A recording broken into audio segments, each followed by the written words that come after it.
नमस्कार मित्रों, आज हम ये देखने जा रहे हैं कि हमारे पौधों के लिए जो बहुत महत्वपूर्ण चीज़ें हैं, जो मेन इम्पोर्टेंट चीज़ें हैं, वो क्या हैं।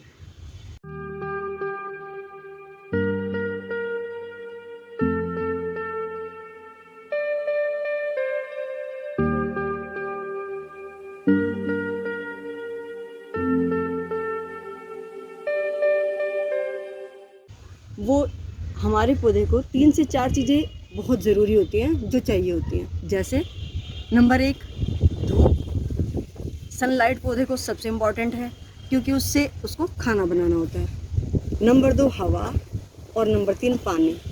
ये 3 चीज़ें पौधे की सबसे मेन आवश्यकताएं हैं। जैसे हमें इंसानों को ये चीज़ें चाहिए होती है, ऐसे ही पौधे को ये चीज़ें चाहिए होती हैं। जो चौथी चीज़ हम पौधे की अच्छी ग्रोथ, अच्छी बढ़त, अच्छी उसकी फ्रूटिंग, फ्लावरिंग के लिए जो हमें चाहिए होती है, वो होती है माइक्रोब्स, बैक्टीरिया। जो जैविक कृषि है, जो हमारी ऑर्गेनिक फार्मिंग होती है, इसमें हमें सबसे मेन हमारे क्या होते हैं, जो छोटे जीव होते हैं, जो माइक्रोब्स होते हैं, वो ही जितने ज़्यादा वो हमारी मिट्टी में होंगे, उतनी ही ज़्यादा हमारे पौधे में बढ़त होगी, उतने ही ज़्यादा उसमें फुटाव होंगे, उतनी ही फ्रूटिंग होगी, उतने ही फ्लावर्स होंगे, उतनी ही ग्रोथ होगी।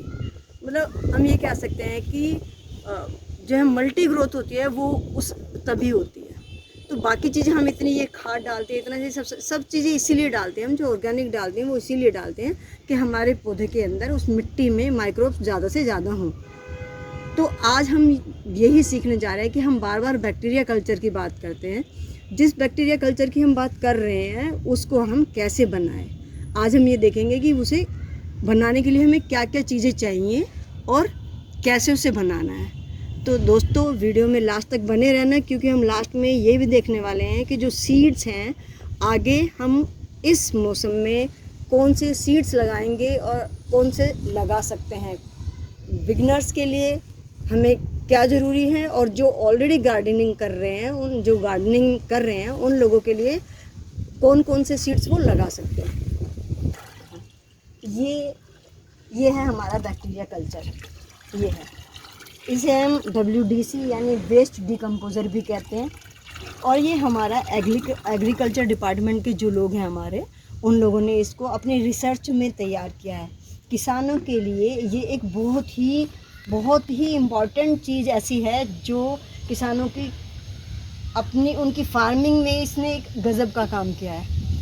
इसने मिट्टी को इतना उपजाऊ बनाया है, इतने केचुए मिट्टी के अंदर आ गए हैं कि बहुत ज़्यादा मात्रा में इससे केचुए आ गए हैं। इतने सारे माइक्रोब्स इसमें होते हैं, बहुत करोड़ों की मात्रा में होते हैं। तो हम कैसे बनाएंगे कि हम, जैसे मान लो ये 20 लीटर की बाल्टी है और मुझे 20 लीटर बनाना है, तो मैं इसे 20 लीटर पानी ले लूँगी, साफ़, बिल्कुल एकदम साफ़ पानी मुझे लेना है।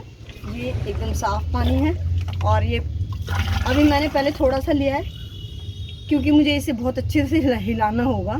जितना ज़्यादा मैं इसे हिलाऊंगी, उतना ही ये अच्छा बनेगा। तो इसलिए मैंने अभी कम पानी लिया है, ताकि मैं ये सारी चीज़ें मिक्स करके ऊपर से ये पाइप से पानी डालूँगी, तो तेज़ धार के साथ ये अच्छी तरह से मिक्स होगा, और बहुत अच्छे से जितना मिक्स होगा उतना अच्छा बनेगा। तो मैं इसमें कितना भी, कम से कम, जैसे मैंने ये ले लिया, अगर 20 लीटर की बाल्टी में मैं 1 लीटर या आधा लीटर भी मैं डालूँगी ना, इतना भी मैं अगर आधा लीटर भी मैं डालती हूँ, तो ये बहुत ही अच्छा बनेगा।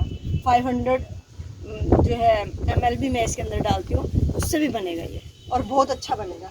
लेकिन इसमें ध्यान रखने की बात ये है कि इसके अंदर हमें जो दूसरी चीज़ डालनी है, वो है गुड़। और जो गुड़ है, गुड़ या शक्कर आप कुछ भी ले सकते हैं, लेकिन वो बिना मसाले वाली, बिना केमिकल वाली, और बिल्कुल शुद्ध, हमें प्योर गुड़ चाहिए। इसमें आप गन्ने का रस भी ले सकते हैं, वो भी चलेगा, क्योंकि वो शुद्ध होता है, उसमें कोई केमिकल नहीं होता, लेकिन प्योर होना चाहिए। और अगर गुड़ लेंगे तो और भी अच्छा है, गुड़ या शक्कर जो भी लेंगे। तो ये मेरा बिना मसाले का गुड़ है, बिल्कुल प्योर है, देसी गुड़ जिसे कहते हैं। और 20 लीटर की बाल्टी में हमें ये कम से कम 250 से 300 ग्राम गुड़ डालना पड़ेगा। तो मैंने इसको लिक्विड बना लिया, पानी में अच्छे से घोल लिया था कि मैं इसको डाल सकूं। तो मैं अभी इसको डाल दूँगी। 250 ग्राम भी ले सकते हैं आप, 300 ग्राम भी ले सकते हैं। ये मैंने इसमें मिक्स कर लिया है, और मैं इसमें ऑलरेडी ये मिला चुकी हूँ। इसके लिए अगर हम वैसे ग्लव्स डाल के काम करेंगे तो ज़्यादा अच्छा है। अभी इसको हमें 7 से 8 दिन तक बहुत अच्छी तरह से हिलाना है। अगर हम दिन में 2 बार हिलाते हैं तो ये बहुत ज़्यादा अच्छा है। और ऑक्सीजन जितनी ज़्यादा इसमें जाएगी उतना इसमें जितना हम इसे हिलाएंगे उतना ही अच्छा बनेगा, क्योंकि हिलाने से इसमें ऑक्सीजन बहुत अच्छे से जाएगी। जितनी ऑक्सीजन जाएगी उतना अच्छा बनेगा। और ये गर्मियों में 7 से 8 दिन में बहुत अच्छी तरह से तैयार हो जाता है। इसकी पहचान ये है कि इसमें थोड़ी सी जैसे सिरके जैसी हल्की हल्की खट्टी खट्टी स्मेल आएगी। और इस तरह का इसमें कलर होगा। ये इस तरह का कलर इसका होगा और स्मेल इसमें बहुत हल्की हल्की खट्टी खट्टी स्मेल आएगी। और इसमें कोई स्मेल नहीं आती और बहुत अच्छी तरह से ये तैयार हो जाता है। 8 दिन तक अगर आप इसे 2 टाइम हिलाएंगे सुबह शाम तो बहुत ज़्यादा ऑक्सीजन इसके अंदर ऑक्सीजन जाएगी। आप देखेंगे इसके अंदर एक जैसे बबल्स, हल्के हल्के बबल्स चलते रहेंगे जैसे जैसे हम मिलाएंगे। कोई भी आप स्टिक ले सकते हो। पाइप में अभी इसमें बाद में इसलिए चला रही हूँ कि जितना मैं पाइप चला रही हूँ तब तक उतनी देर तक बहुत अच्छे से ये इसमें मिक्स होगा। जो लोग बड़े ड्रम में बनाते हैं, 200 लीटर के ड्रम में बनाते हैं, वो उसमें कूलर की जो मोटर होती है, पंप जिसे हम कहते हैं, उसकी मोटर को लगा देते हैं और उसे चला देते हैं। और वो पानी जितना उसमें चलता रहता है अपने आप। सुबह भी चला देते हैं, शाम को भी उसे चला देते हैं, तो वो बहुत ज़्यादा अच्छा बनता है। लेकिन उसमें ये ध्यान रखना पड़ता है कि उसमें करंट नहीं जाना चाहिए। अगर उसमें अंदर करंट लीक हो जाता है तो हमारे सारे माइक्रोब्स मर जाते हैं और वो वेस्ट डिकम्पोजर में से बजाय वो जैसे खट्टी खट्टी स्मेल के वो ख़राब हो जाता है, वो सड़ जाता है, उसमें से बैड स्मेल आने लगती है।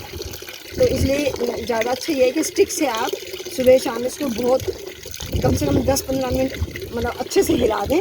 सुबह भी हिला दें, शाम को भी। और अगर 2 टाइम नहीं हिला सकते तो 1 टाइम तो ज़रूर ही हिलाएँ। 10-15 मिनट बहुत अच्छी तरह से हिलाएँ। कपड़े से इसका मुंह बंद कर दें, एक कपड़े कॉटन की चुन्नी कोई भी, जिससे इसमें हवा जाती रहे। इसको उससे अच्छे से मतलब बांध दे। कोई बाहर का कोई जीव इसमें नहीं जाना चाहिए, जैसे छिपकली है, चूहा है, कोई भी चीज़ इसमें नहीं जानी चाहिए। इसलिए हम इसको टाइटली बांध देंगे इसके मुंह को, ऑक्सीजन इससे बाहर जाती रहे। मतलब ऑक्सीजन गैस बाहर निकलती रहे, ऑक्सीजन इसमें पास होती रहे। तो जितना अच्छे से ऑक्सीजन इसमें जाएगी, सर्कुलेट होगी, उतना ही ये अच्छा बनेगा। ये जो हमने वेस्ट डिकम्पोजर हमने अभी ये बनाने के लिए रख दिया है, जो बनाया है, ये 8 दिन में तैयार हो जाएगा। इसकी एक खासियत है कि ये हमारा लाइफ टाइम है। हम ये एक बार 8 दिन में ये तैयार हो जाएगा और 8 दिन के बाद हम इसमें से एक बॉटल भर के, कुछ जैसे 1 लीटर की बॉटल हम भर के अपने अलग कर लेंगे, तो वो हमारा मदर कल्चर हो गया। उसको हम बचा के रख लेंगे और फिर इसका यूज़ हम पूरा आराम से कर सकते हैं। इसके बहुत सारे यूजेस हैं जो मैं अभी आज नहीं बता पाऊँगी क्योंकि बहुत लंबी वीडियो हो जाएगी। तो हम इसके क्या क्या यूजेस हैं वो मैं आगे बात करूँगी। तो ये एक तो लाइफ टाइम यूज़ होगा। दूसरा, अगर किसी को चाहिए होगा तो मैं अमित सर का, क्योंकि ये हमने जो हमारे एग्रीकल्चर डिपार्टमेंट के हैं सर डॉक्टर कृष्ण चंद्रा जी, वो वहीं से हमने मंगवाया है ये। तो अमित सर ने हमें ये दिया था। जिसको भी चाहिए होगा वो कमेंट बॉक्स में पूछ सकता है। जो कहेगा तो मैं उनको आगे इसके बता दूंगी कि किस तरह से आप इसको ले सकते हैं। जैसे भी होगा, जैसे आपको चाहिए होगा वैसे बात कर लेंगे। तो आप लोग बेशक उसमें अपना नंबर भी डाल सकते हैं अगर कांटेक्ट करने के लिए। अगर आप लोगों को चाहिए और आप अपना नंबर डाल दीजिए तो मैं कॉल भी कर लूँगी। तो आप देख लीजिएगा और इसको इसी तरह से हमें तैयार करना है। अब हम देखते हैं आगे कि हमारे कौन कौन से सीड्स जो हम आगे लगा सकते हैं। अब हम देखते हैं कि अब इस मौसम में, अब जो ये जून और जुलाई में हम कौन कौन से सीड्स लगा सकते हैं। एक तो हम बात करेंगे कॉमन सीड्स जो हम लगा सकते हैं, क्योंकि जो लोग पहले से गार्डनिंग कर रहे हैं ये, ताकि उन लोगों के भी काम आए। और एक हम बात करेंगे कि जो हमारे बिगनर्स हैं, वो कौन कौन से सीड्स हम लगा सकते हैं, मतलब वो कैसे स्टार्टिंग करें कि उन्हें ईजी रहे। तो ये तो सभी के लिए है। जैसे ये है सेम, ये सेम के बीज हैं। और कोई भी बीन, चाहे वो सेम है, चाहे वो गंवार फली है, किसी भी तरह की जो फलियां हैं, सभी फलियों का सीड हम अभी लगा सकते हैं। कैसे लगाएंगे वो मैं अभी बताऊंगी। पहले हम एक बार सीड्स देख लेते हैं। सारी ही हम जितनी भी फलियां हैं हम सभी तरह की फलियां लगा सकते हैं। दूसरा, ये है, ये भी है, ये लोबिया है। फिर हम घिया कोई भी लगा सकते हैं, गोल घिया, लंबी घिया, लट्टू घिया, किसी भी जितनी भी तरह की घिया होती हैं वो सारी हम लौकी लगा सकते हैं। बैंगन के सीड्स हैं हमारे। बैंगन की बहुत सारी वैरायटी होती हैं, जैसे ये हैं लंबे बैंगन पर्पल वाले, ये वाइट बैंगन है, ये ग्रीन जो हमारे लंबे बैंगन होते हैं वो हैं। एक चूचू बैंगन जिसे करके कहते हैं, जो बहुत छोटा बैंगन होता है वो भी हम लगा सकते हैं। एक भरते वाला बैंगन हमारा होता है, जो बड़ा गोल बैंगन होता है वो भी। तो बैंगन की सारी वैरायटीज़, जितनी भी वैरायटी हैं, आप उन सबको लगा सकते हो। भिंडी अभी हम लगा सकते हैं, लौकी हम गोल हो या लंबी लौकी लगा सकते हैं, और बीन्स में ये भी है। करेला भी हम लगा सकते हैं, ये हमारा करेला है। शिमला मिर्च भी अभी हम लगा सकते हैं, खीरा भी हम अभी लगा सकते हैं, और ये जो हमारी दूसरी वैरायटी की जो भिंडी होती है, जो ये भी हम लगा सकते हैं। टमाटर हम अभी लगा सकते हैं। तोरी, कोई गिलकी कहता है, कोई तोरी कहता है, ये जो होती है, तोरी भी दो होती है, एक देसी होती है, एक हाइब्रिड वैरायटी होती है, वो दोनों हम लगा सकते हैं इसको भी। और बीन्स तो हम सभी तरह की लगा सकते हैं। तो ये सभी हम अभी ये सारे जितने भी सारे सीड्स हैं, ये हम अभी ग्रो कर सकते हैं आराम से, और हम सितंबर अक्टूबर तक इन्हें हम आराम से हार्वेस्ट कर सकते हैं, फ्रूटिंग ले सकते हैं इनसे।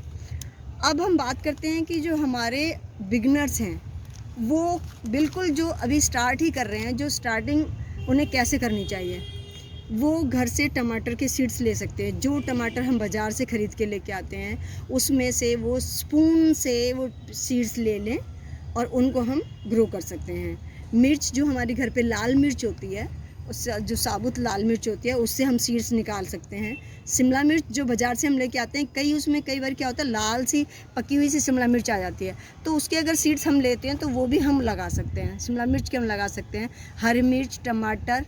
तो जो बिगनर्स हैं वो स्टार्टिंग सिर्फ इन्हीं कुछ प्लांट से करें, ताकि वो एकदम प्रेशर में ना आए, और कुछ जो प्लांट्स जो कटिंग से जो हमारे ग्रीनरी के लिए जो होते हैं, कुछ ऑर्नामेंटल प्लांट्स होते हैं, कुछ वो प्लांट्स भी लगा सकते हैं। तो कटिंग वाले कौन कौन से प्लांट्स हैं वो भी हम नेक्स्ट वीडियो में बात करेंगे।